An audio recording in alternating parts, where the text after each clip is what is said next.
Someone requested me to do a video on a white mega cab, and I had no clue this truck was coming in, so either you frequent the website at Larry H. Miller or you live out here. But yes, here it is, white mega cab, Laramie trim, and we're going to talk about something I had no clue about. Most of you guys know Josh from Truck Stuff. He told me something about the air suspension I had no clue about, so we're going to discuss that here in a second. I borrowed this truck from Larry H. Miller Chrysler Jeep Dodge Ram here in Sandy, Utah. It is available for sale from what I can see because it's just chilling. So be sure to reach out to Jan. Let's go and check out the window sticker really quickly. At the very top is the description. Base price is $78,845 excluding dual rear wheels. You guys see the colors, standard equipment. Be sure to pause to see more. 31-gallon fuel tank, by the way. And then here are all the options. Towing Tech Group gives you that 360 camera. Cold Weather gives you the engine block heater. Max Tow gives you a few things there. Night Edition. And Laramie Level 2, which you got to get on these trucks. I wish it included fender flares, but that's a battle for another day. Sunroof, black running boards, dual rear wheels is $14.95. Transfer case skid plate. And then this does have dual alternators with destination at $19.95. Total price is $96,075.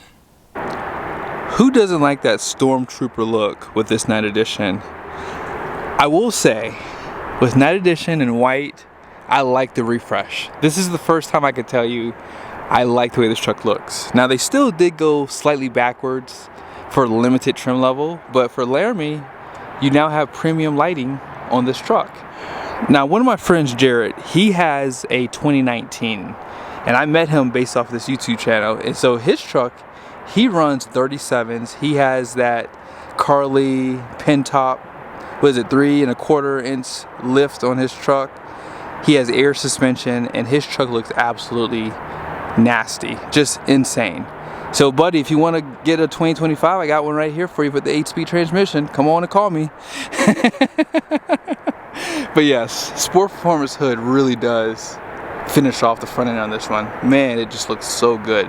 No other dually truck has a lot of what this truck has. Night Edition can't get on Ford unless you get a Platinum, but it's not complete because they still give you the polished wheels, everything else like that. GMC, Chevy, nope. And none of them give you this size cab. This has that mega cab, so you have an opportunity to recline that second row seat, and you have the short bed. Now most people are going to say a short bed does not need to be included on a dually, but I beg to differ. This truck looks insane. It looks so good going down the road too. And I like the blackout for the wheels. This does have the black running boards. You do have an option to get power to pull running boards, which would be my pick, because these are going to need to be PPF because you're going to scratch those up for sure. 17-inch wheels, has the Nexen tires, has a LT 235/80 17. You guys see, solid front axle, has that plastic liner in there. All your badging is blacked out. I wish they would give you a high gloss black for this. It would be nice. You have these forward lights here, then you have these backup lights. Both mirrors are power heated. You have cameras. I'm not sure if you guys even noticed on the front end, there was a camera right here. So that Towing Tech Group is a much needed option because I don't know why you would spend this much money without 360 camera. Just saying.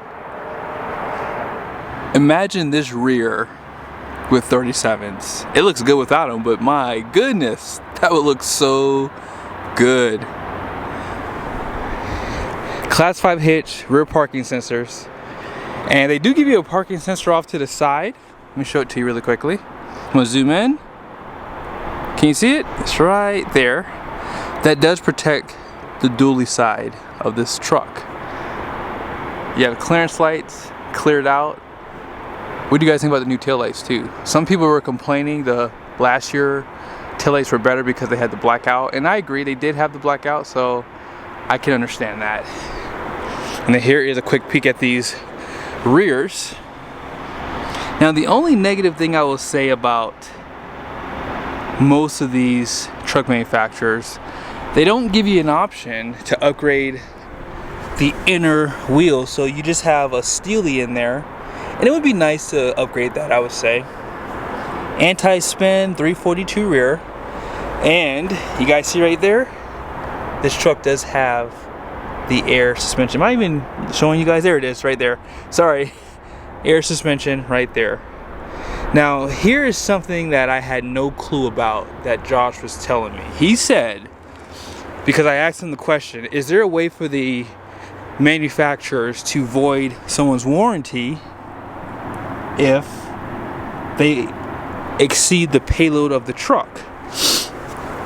And he told me there is no way for them to do that. They cannot void your warranty because there's no way of them knowing that you exceeded the payload. So I was like, well, I guess, you know, hey, if somebody wants to, you know, exceed their payload, they have the option to do that without worrying about the manufacturer coming after them. However, he did say to me, if you have air suspension, it's possible they could, because he said if you exceed the payload of the truck, the airbag system on this truck actually sends a message to the ECM, and now it's saved showing that this truck has been exceeded.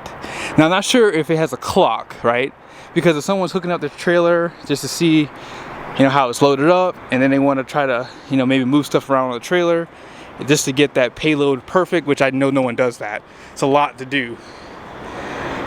Then maybe, just maybe, they won't void the warranty because of that. But if the frame were to get damaged on this truck, and they can go in the ECM and see that that air suspension has been exceeded, it's possible they could void your warranty. Now this truck here has 5,094 pounds of payload, right? You guys see the tire pressure? 80 out front, 65 in the rear. So that's a good amount of payload. And if you're really concerned about them coming after you, just don't buy a 3/4 ton. Because on those trucks with air suspension, it's easy to exceed the payload on those. I mean, you can do that with a, you know, conventional style trailer. But that's just something that I had no clue about. So yes, if you don't have air suspension, there is a chance that they will never know that you exceeded your truck. But if you do have the air suspension, just know that they potentially could void your warranty. So just keep that in mind. And then let's go ahead and check out this little bed. So this is a 6'4" bed. Has a spray in, fifth wheel prep, bed lights. You have your 7-pin right here. Then you have a 12-way for video, 120 volt right there. When these trucks come out of Mexico, this is how you know, because they are dusty every time they come here. Now there's only one camera up there, bed view camera on this high mount, but power sliding glass with defrost. Yeah, it's a really nice truck. Someone recognized me probably about a couple weeks ago at this point, and they asked me really quickly, because I didn't have much time to talk. They asked me if I was thinking about getting a new Ram Cummins, and I told them pretty quickly, no, I'm not looking to buy a truck right now. And it's not because I don't like the new Cummins. Actually, I love this powertrain. If I never owned a Ram, I would have already ordered a Ram truck yesterday, for sure. Because this engine and transmission is absolutely a game changer. If you own a Ford and that's all you've ever owned and you're looking for something different, or if you own a GMC or Chevy and that's all you've owned, now you are looking for something different, this is like, man, they just fixed the Cummins. Like in the past, the Eisen was, wow, the Eisen that I had was really, really harsh. The 68 RP, because you only could get that with the standard output, you were just down on power when it came down to towing. But this right here is just a masterpiece. If it was this flat tappet, oh my gosh, like I think that I would be interested. But you know, for me, it really has a lot to do with just this design for the cabin beds. I really wish they would do an update, at least give this truck the crew cab from the half tons. Even though this mega cab is bigger for the rear, the only real benefit you get is the reclined seats, but in the driver and passenger front, it's still a small truck, guys. Like when I drive these trucks, I'm very shocked at how much smaller they are. But really, when I say this, if you've never owned a Ram truck and you don't care about the cab size, whatever, that 430 horsepower and 1,075 pound-feet of torque comes on so much better. I drove another dually just like this in black, and the responsiveness that these trucks have is out of this world. I don't know what it is. I don't know if they changed the axle for the dualies and then this truck is just putting the power down without less torque management. I can't put my finger on it, but my goodness, this truck, it's just got power everywhere, especially in the lower speeds too. Like when you mash it, it just goes. But apart from that, they did do a lot of updates. You guys now know they have glow plugs, no more grid heater, and what else? I mean, serviceability. We've talked about so many things on this. Even like your CCV filter is a little bit smaller, and it looks like the engine might be forward more, so getting that out should be just a little bit easier to replace. Still uses 10W30 oil, and the 8-speed transmission, the steps are closer, so you're just, now you have an inline 6, which makes great power all over the place. Has closer steps for towing, so I can't wait to get my hands on one of these to tow with. Hopefully really soon I will, but yeah, for now we'll just have to wait and see. This is why I like the Mega Dually. If you're needing to do a U-turn, this is why I love this truck so much. Oh my gosh, you can't do that with a long bed. It's too long of a truck. But as I said, this truck has power all over the place. I'm gonna show you guys real quickly.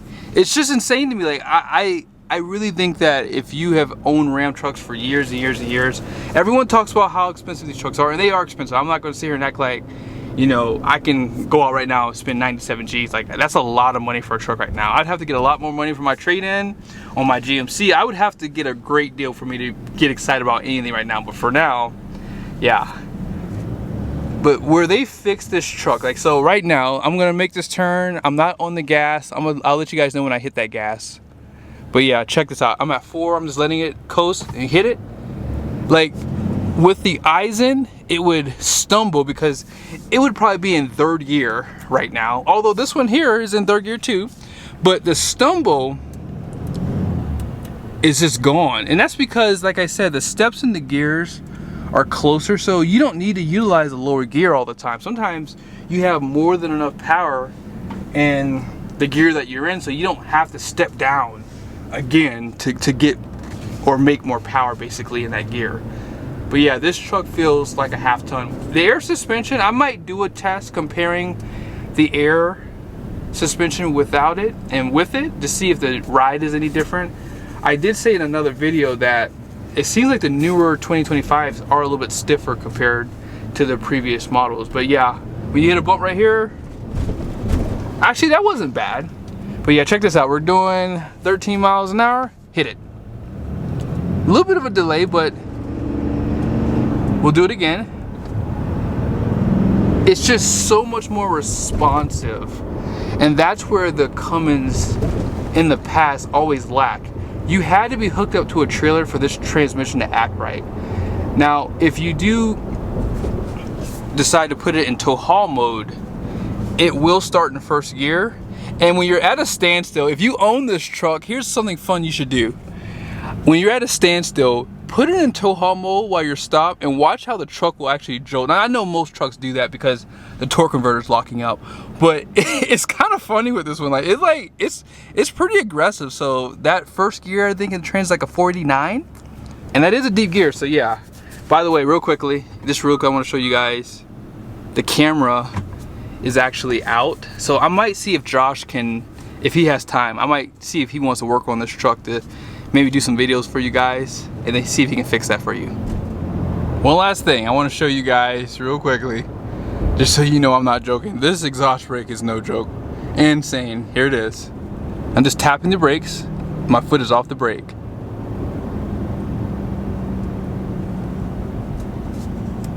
And I have it tow haul mode, as you guys can see. I thought they were gonna mess it up, but no, the exhaust brake is still stronger than the competitors. There ain't nothing different there. But that's pretty much it, guys. I will link a video at the end of this one if you would like to see more of the interior. And I am planning on doing a video on a single rear wheel Mega Cab 3500 because I want to see what the payload is on that truck. just to have an idea in case I ever decide I want to buy a truck. I want to see what the Payload is later.